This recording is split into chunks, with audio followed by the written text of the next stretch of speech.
Hi everyone, hope you all are doing well.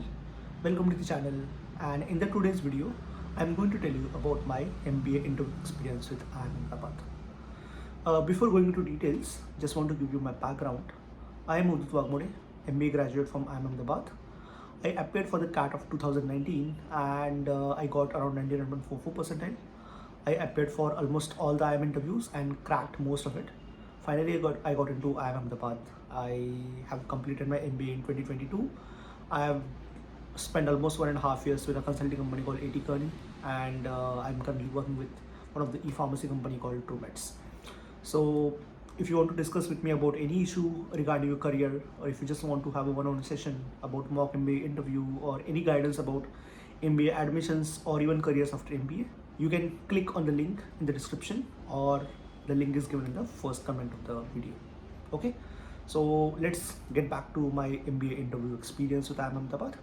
So I had interview somewhere in the last week of February 2020. It was just 1 month before the COVID lockdown hit the entire country. The interview was in Bangalore. It was in the second half, and I was fourth among the 6 people who were getting interviewed with the same panel. So when a number came, the panel called me. I entered the room. There were two guys. One probably was some late 40 or early 50 economics professor, and another was probably a retired IIM Ahmedabad professor. Because I never saw that guy again, and he was pretty old. So there were these two people. I went inside the room. I sat on the chair. I gave them my file. I just put my file in front of them on the table, and I greeted all of them saying good afternoon. And then came the first question directly. The simple question was, tell me about yourself. Now, I was expecting this question because if you're going to appear for any MBA interview, this is the first and standard question. The purpose of the question is not just to understand about you, but also make yourself comfortable in the entire room where the interview is being conducted. So I started talking about myself. I talked about everything that I had prepared for. I talked about my background, my education background, and I talked about my work experience. I also talked about my family, the city from where I come from, my childhood, and a lot of other aspects. But in the entire introduction, I focused a lot on my work experience. Now, it was because I wanted my entire interview to happen on my work experience, and it exactly worked the same way. Because the second question that the economics professor asked me was all about my work experience. Then around next 15 to 20 minutes, the discussion happened about my job, what exactly I do in there, what exactly company does, what are the kind of projects I've worked on, what are the things I've learned in the project, what was my role, and who were the typical clients I worked with, and what has been the impact of the entire projects of the overall ecosystem. So there were a lot of discussions around my work. They asked me about some conceptual questions like what is IRR, some questions in finance, but I was comfortable to answer them because I had worked on them in my project work.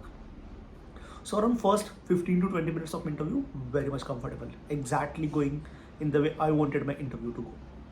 But then comes the second half of interview. That's where the second guy, the retired IIM professor, enters into picture. He looks at my resume. He sees that I have done my BTech in mechanical engineering, and he starts asking me questions about mechanical engineering. He picks up a question from a book called H.C. Verma, and he draws some pulley and block system and asks me to calculate the tension in the string and acceleration. Now, I had done the similar question almost 8 years back when I was preparing for IIT. So I was finding it slightly hard to recollect and understand how exactly I can solve this. But after 3 attempts, I get to the right answer. Then there comes few other questions. These questions are around Pascal law, about Newton's laws of motion, then about some mechanisms that are used in bicycles, about thermal engineering, Carnot cycle, and a lot more. So there were around 7 or 8 questions that the professor asked me around mechanical engineering. I was not able to answer all of them, but I was able to answer at least half of them with some logic, with some kind of guesswork and all, right? So, I was not very happy with the way I answered the questions about mechanical engineering, but I was somehow able to navigate the entire discussion. So this entire thing went up to around, again, 15 minutes, a discussion around my academics, and then I think the second guy was done. The last question came again from the economics professor, and he asked me a simple question. Again, what is your opinion about India's dream to become a fighter in economy? Now, again, this is something that I was prepared about, because it was a very hot question that time, because economy was just going under recession. And it was pretty obvious when I was appearing for an interview in 2020 that they will ask me this question: what is your opinion about Indian economic growth and the dream that we have about 5 trillion economy? So I had prepared about the answer. I gave them a very well prepared answer. I split the entire GDP into various components and I discussed about every component. How can we grow on that, and can we really realize the dream that we want to become a 5 trillion economy down the line? So that's about my interview. The interview went decent, I'll say, and they gave me a toffee and I was done with the entire discussion. So if you just look at my interview now, I mean, this was just a simple discussion that I wanted to put in front of you to show that this is the kind of interview I had. But if you just look at my entire interview, you'll find that I had a very pretty average interview. I mean, I was telling them really good about my work experience. I discussed good on the economic aspects of my projects. I discussed well on the economy and the questions related to it. But I was not able to answer fairly the questions that they asked me about my academics. Now, it was almost 2 years after my undergraduation was done, so I was not remembering most of the things, even though I had a decent CGPA. Probably that thing I felt at that moment didn't pay really well, and I was not able to navigate the academic parts really well. But still, I got selected. So one of the learnings that I had from this IIM Ahmedabad interview, and not just IIM Ahmedabad but across all the MBA interviews I've given, is that nobody is looking you to give answer to all the questions that they ask. I mean, they will ask you questions around a lot of aspects. They'll ask you questions about anything that you have studied in your undergraduation. You have spent 4 years into that degree, right? You've studied numerous subjects. They'll ask you a lot of questions around that, but they're not expecting you to get all the answers. They're just expecting you to defend yourself. I mean, there are 3 possibilities here, right? Either you can answer all the questions, maybe you can answer few questions, or maybe you're not able to answer any of the questions. Now, both the extremes are not good. If you're able to answer all the questions, that is an indication that you are really good into academics and you're not fit for MBA. They might perceive these cases like, this guy is more of like a research-oriented, academics-oriented guy, and MBA is not meant for him. If on the other side, if you're not able to answer any of the questions they ask you, probably they'll think that, this guy has not been at all serious into academics, and the same thing will reflect into MBA as well. So maybe if you're lying in somewhere between, if you're able to answer half of the questions, and if you're not able to answer half of the questions, probably you're good to get selected into MBA. That was my observation.